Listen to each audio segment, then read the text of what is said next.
Hello there. What is going on, everybody? Today, we're going to be taking a look at the fully loaded devices pack for Star Wars X-Wing 2nd Edition. This is going to have all kinds of your devices, your mines, your bombs, and some other cool little doodads that we're going to see in here. But before we open this up, I do want to take a moment to thank my sponsor for this video, Luxury Playstyle. If you are interested in getting some amazing tokens for X-Wing, whether they're shield tokens, force tokens, charge tokens, focus, calculate, evade, they've got all of that. They're double-sided. These are really nice full metal tokens. We've got focus on one side, calculate on the other, evade and focus. You know, they're all double-sided, which especially is really good for the flip tokens. It's almost Valentine's Day, too. Maybe you got somebody special in your life. You want to say, hey, you know what? You could get me some of these or a gift certificate or whatever. If you use code Crabbok VIP, you're going to save 15%. So check out luxuryplaystyle.com. Now, let's dive right into this thing. All right, so first thing I want to show you guys is the component list. So if anybody wanted a full-blown list of everything that comes in here, that's all going to be right here in the component list. That's probably more useful for those of you who are interested in like the wiki pages and stuff like that. But yes, you also have all of the rules supplements for all of the new stuff that comes in here, which is actually really, really helpful to have all of the rules in one place, like the bomblets, then the proximity mines, your cluster mines, counter nets, ion bombs, electro-proton bomb, and proton bombs. I mean, it's available digitally as well, but it's nice to have them all handy in one place. If you want to maybe put this in like with your little folder for when you travel to play X-Wing, you can just have a handy reference to all of them. So that's kind of nice. I kind of like that they did that.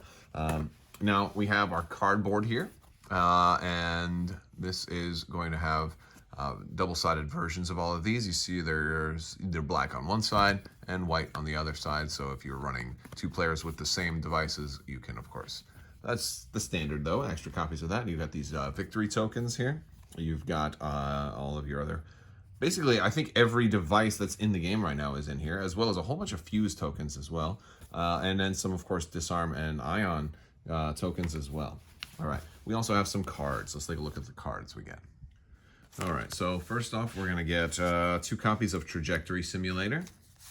And then, of course, we're gonna get counter nets, proton bombs, proximity mines, seismic charge, cluster mines, ion bombs, the bomblet generator, the electro-proton bomb, and 2 copies of delayed fuses. Now, this is interesting that there was only 1 copy of each of those, but that's the way it goes. I mean, you know, you can have multiple charge, so that's like, you think this because you see 2 proximity mines, well, you know, you can drop more than 1 of them, and that's kind of, you know, maybe you're going to do that. Maybe you're going to put, you know, your bomblets and do that, you know.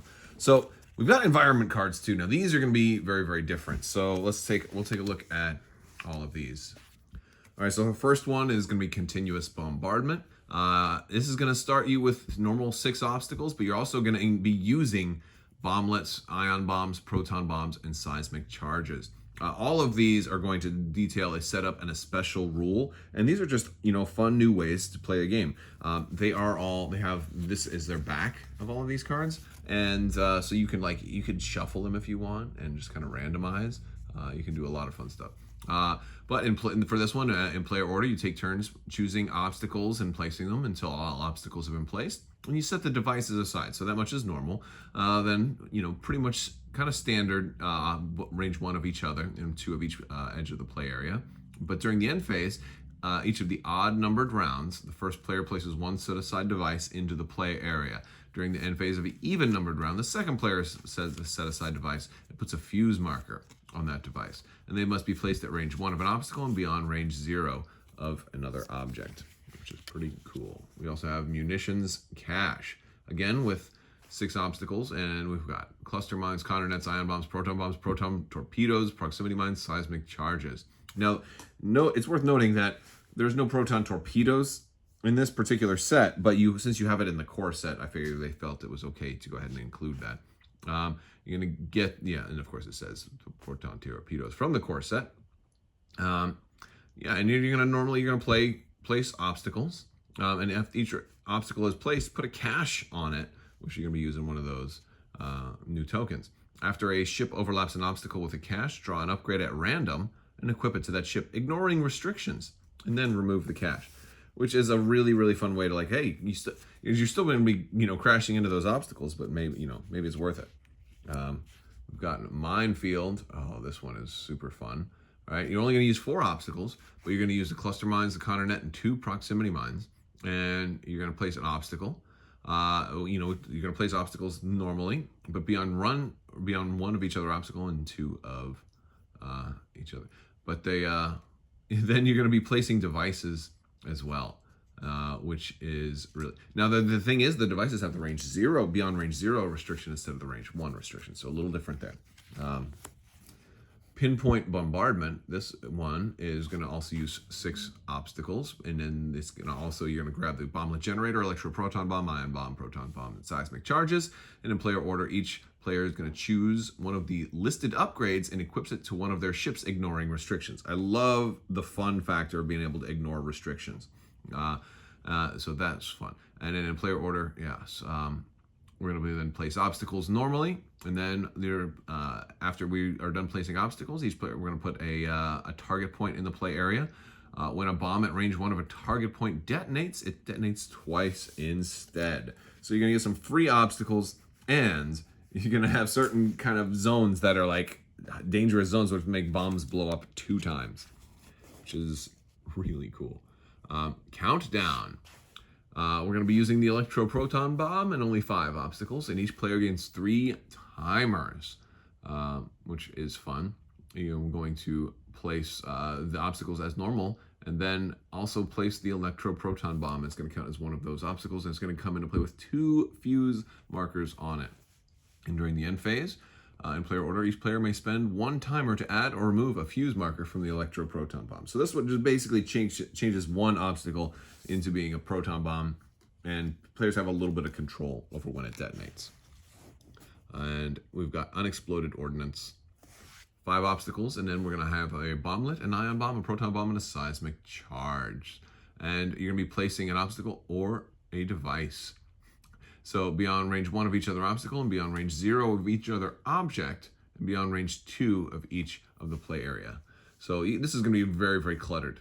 So that's for sure. And devices are placed, they're going to have 2 fuse markers on them. During the end phase, for each bomb device in the play area, roll an attack die. On an eyeball result, add 2 fuse markers to that device. On a hit result, remove a fuse marker. On a crit, remove all fuse markers. So it's very going to be unpredictable on when they blow up. I love this one. That one's so much fun.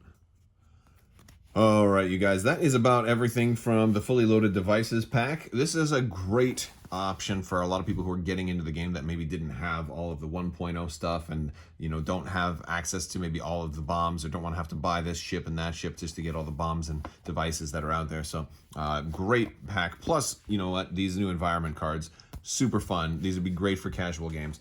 These aren't going to be tournament legal, though. You're not going to be bringing these to a tournament, unless, of course, some place is running an environment tournament, which would be really fun, and then you just like shuffle these randomly and pull one.